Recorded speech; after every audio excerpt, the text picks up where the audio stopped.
तमाम प्रशुभताम जिन्होंने मेरे हृदय में रहकर के मेरी सोई हुई वाणी को जगाया, मैं उनको प्रणाम करता हूं।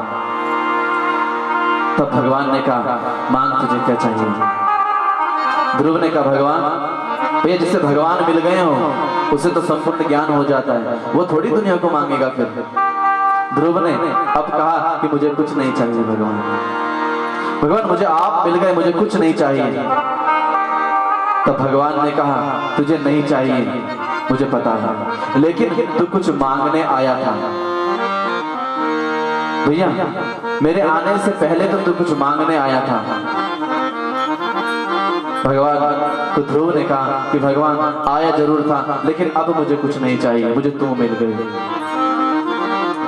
तब ध्रुव को भगवान ने समझाया कि तुमने अभी राज्य करना है, तुम्हें अभी अपने कर्तव्यों का निर्वहन करना है, तुम्हें राज्य संभालना है। और ध्रुव तुम शुद्ध राज्य को चलाओ और अंत समय में तुझे मेरा लोक प्राप्त होगा।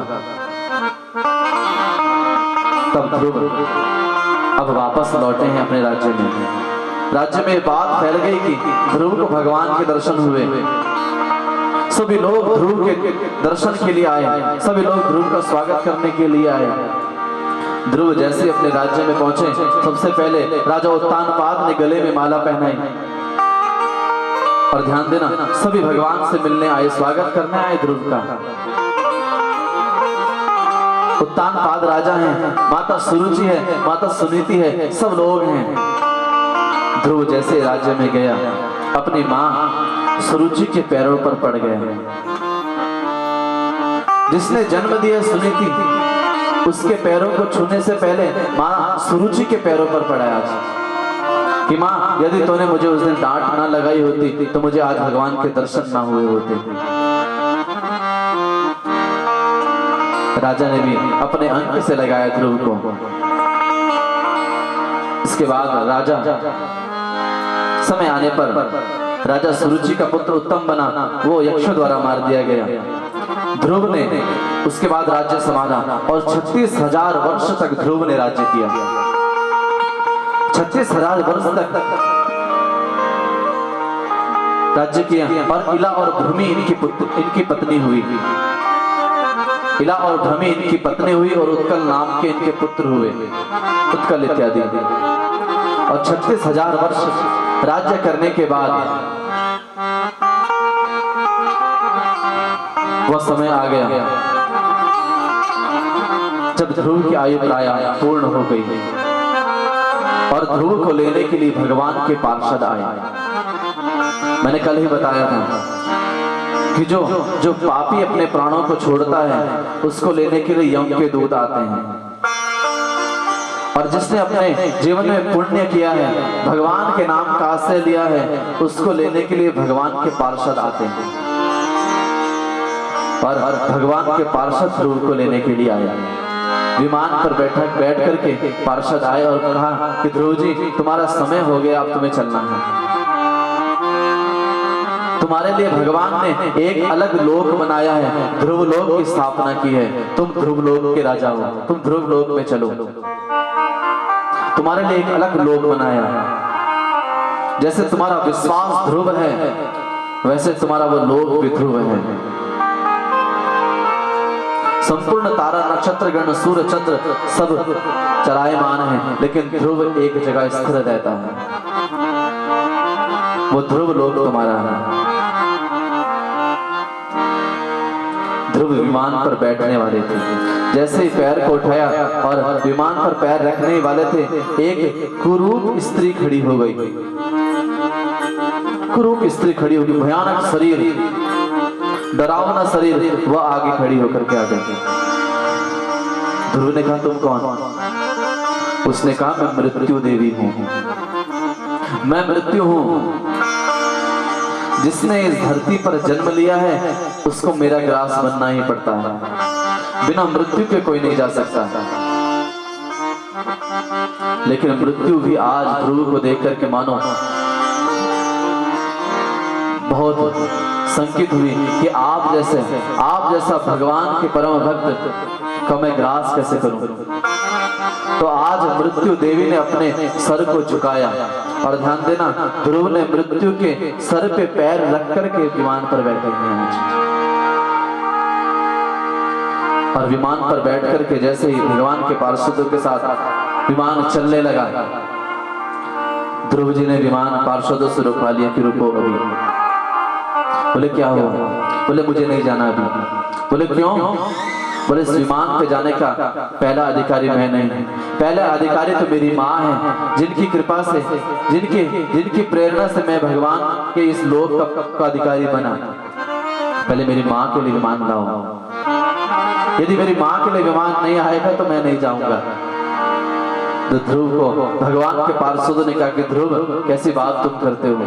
अरे आप जैसा पुत्र जिस माँ का पुत्र हुआ, उस माँ की तो पहले ही गति उत्तम हो गई। अरे आप जैसा भक्त जिस कुल में जन्म ले लेता है, उस कुल का उद्धार हो जाता है। कुलम पवित्रम जननी कृतार्था।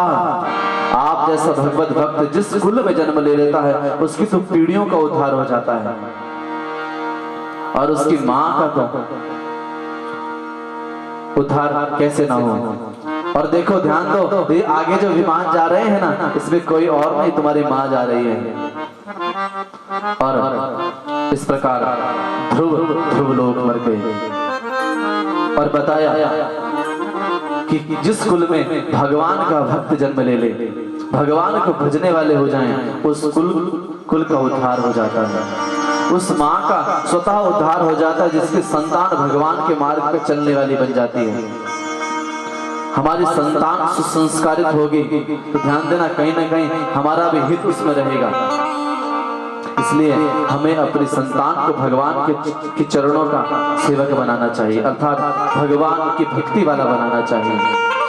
और ऐसा भक्त, ऐसे भगवान का भक्त हमारी संतान होती है, तभी वास्तव अर्थ में हम मां हैं। बाबा तुलसी क्या कहते हैं? पुत्रवती युवती जग सोही, पुत्रवती युवती जग सोही, पुत्रवती युवती जग सोही, पुत्रवती युवती जग सोही, पुत्रवती युवती जग सोही, रघुपति भगत जसु सुत हो, रघुपति भगत जसु सुत हो, रघुपति भगत जसु सुत हो। पुत्रवती युवती जग सोही, रघुपति भगत जासु सुत होई। यदि हमारी संतान संसारित नहीं है तो हम माता पिता कहलाने लायक नहीं हैं। सच्चे अर्थों में माता पिता कहलाने लायक हम तब हैं जब हमारी संतान सुसंस्कारित होगी। ध्यान देना, जिसकी संतान कुकर्म में निवृत्त रहे, जिसकी संतान, अरे आतंकवादियों को देखिए, जिस माँ ने आतंकवादी को जन्म दिया, क्या वो माँ है? अगर माता पिता का हमें फर्ज निभाना है तो हमारे संस्कार हमारी संतान होने चाहिए। यह हमारा परम कर्तव्य। आज हमारे अंदर कुछ ना कुछ संस्कार है तो हमारे माता पिता, हमारे किसी न किसी पूर्वज का अंश हम पे है, इसलिए और हमारा भी कर्तव्य होता है, जैसे हम यहाँ तक आए हैं, हम आगे वाली पीढ़ी को लेकर के जाएं। भैया इतिहास लिखा जाता है, ध्रुव का इतिहास लिख गया, 5 वर्ष के बालक का इतिहास लिख गया, और तब से अब तक गाया जा रहा है, और न जाने कितने वर्षों तक गाया जाएगा। इतिहास सबका लिखा जाता है, बस करते हैं किसका इतिहास कैसे याद किया जाता है और किसका कैसे। भैया हम सबको अपना इतिहास भी लिखना है। आने वाली पीढ़ी हमें किस नाम से जानेगी, यह हमारे ऊपर निर्भर करता है। भैया भगवान और भगवान के भक्तों का नाम महापुरुषों का नाम हम बड़े मन से आज याद करते हैं, तो ध्यान देना वो कहीं और नहीं, वो इस धरती पर हमारे और तुम्हारे जैसे ही आए हैं। हम उनको याद करते हैं और ये भी सोचो उनको याद करते करते हमें कौन याद करेगा। हमें भी समाज अच्छे नाम से याद करे, इस प्रकार से हमें अपना जीवन जीना चाहिए। और यह कथा किसी और की नहीं, ये आपकी और हमारी कथा है प्यारे। उत्तानपाद कौन है? उत ऊर्ध्वो पौधो यस्य स उत्तानपादः, जिसके पैर ऊपर हैं, सिर नीचे है। कल हमने जंतु कर्म की कथा सुनी, कैसे हम भिन्न भिन्न योनियों में जन्म लेते हैं, मातृ गर्भ में कैसे हम आते हैं हमने सुना। जब माँ के गर्भ में होते हैं हमारे पैर ऊपर होते हैं, हम उल्टे होते हैं। हमारी पहली संज्ञा उत्तानपाद की है। हम मातृ गर्भ में पैर को ऊपर, हम उल्टे पैदा रहते हैं। हम सब उत्तानपाद हैं और उत्तानपाद की दो पत्नियां हैं, सुनीति और सुरुचि। हम सब की भी दो पत्नियां हैं, सुरुचि और सुनीति। पत्नी किसे कहते हैं? पत्नी बुद्धि का नाम भी है, संस्कृत में पत्नी बुद्धि का पर्याय भी है। हमारी दो बुद्धि है, दो पत्नी है, एक सुनीति और एक सुरुचि। सुनीति का अर्थात हमारी बुद्धि अच्छे काम में लगती है, अच्छी नीति में लगती है। भैया अभी कष्ट है लेकिन परिणाम सुखद होंगे, ऐसी नीति होती है। अभी हमें कष्ट झेलने पड़ जाएं लेकिन इसका परिणाम सुखद है, ऐसा सोच से हम किसी भी कर्म को करते हैं तो हमारी सुनीति है। और उस सुनीति से जो भी संतान होगी वो ध्रुव होगी, वो निश्चित होगी, वो अमर रहने वाली होगी ध्रुव की तरह। और दूसरी पत्नी हमारी बुद्धि का दूसरा स्वरूप क्या है? सुरुचि। हमारी रुचि, हमारी पसंद एक बार फेल हो सकती है लेकिन हमारी सुनीति कभी बिगड़ नहीं सकती। अर्थात भाई हमारी पसंद की जो भी चीज हमें पसंद लगती है वो जरूरी है वो अच्छी होती है नहीं समझे? आजकल बहुत अच्छे से समझोगे, दुनिया में खूब हो रहा है, वायरस चल रहा है। भैया अपने सुरुचि से क्या करते हैं हम? अपने पसंद की अच्छी चीजें, भाई चाइना का प्रोडक्ट, तो चाइना का सामान खूब लेते हैं क्योंकि अच्छा बिल्कुल लगता है, कितना टिकता है।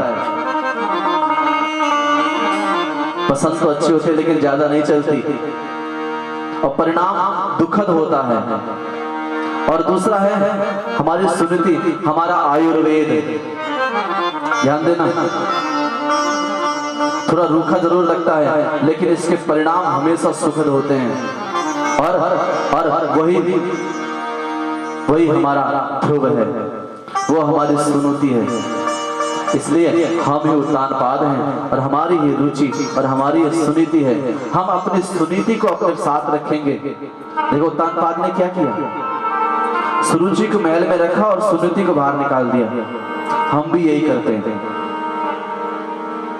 पसंद सुरुचि को पास रखते हैं, सुनीति छोड़ देते हैं। बच्चों समझे आप, हमारी पसंद क्या है? क्या खाते हैं आप? नूडल्स पसंद। परिणाम क्या होता है? बीमारी। भैया जब तक ना चने खाते थे तब तक कोई बीमारी नहीं होती थी, है कि नहीं है? पीछे हमारे बैठे हैं सब लोग, भैया पहले चने खाते थे कोई बीमारी नहीं होती थी, आज चाउमीन खाते हैं सब बीमार पड़ेंगे। हमने सुरुचि के चक्कर में सुनीति को छोड़ दिया और दुख भोग रहे हैं। यह सब कथाएं हमारे जीवन पर आधारित होती हैं और हमारे जीवन को परिवर्तित करने के लिए होती हैं। भैया उत्तम यक्षों द्वारा मार दिया गया और ध्रुव ने 36,000 वर्ष तक राज्य करने के बाद ध्रुव लोक को प्राप्त किया।